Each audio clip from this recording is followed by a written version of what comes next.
kajian ihsan, itulah tasawuf, adab. Ulamanya bukan fuqaha, bukan juga murabbi, tapi disebut dengan mursyid. Yang itu nampai ulama tarekat disebut dengan mursyid. Jadi nak ada fuqaha.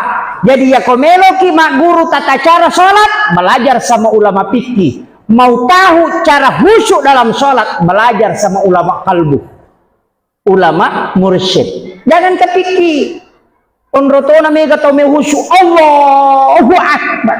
Denulai, nah bukan gerakan ini yang menyebabkan kita khusyuk, tapi memahami hakikat itu baru bisa. Mesti pahami. Ya kong kasih netro tanontong kaitan digerakanna, tapi tidak tahu alur ceritanya, pasti kita tidak bisa resapi. Tapi aku iris saja alur ceritana, namun ni pelakunna tatatoki kadang masih nyawai. Kenapa? Karena kita tahu alur ceritanya. Begitu juga sholat. Pahami kira-kira?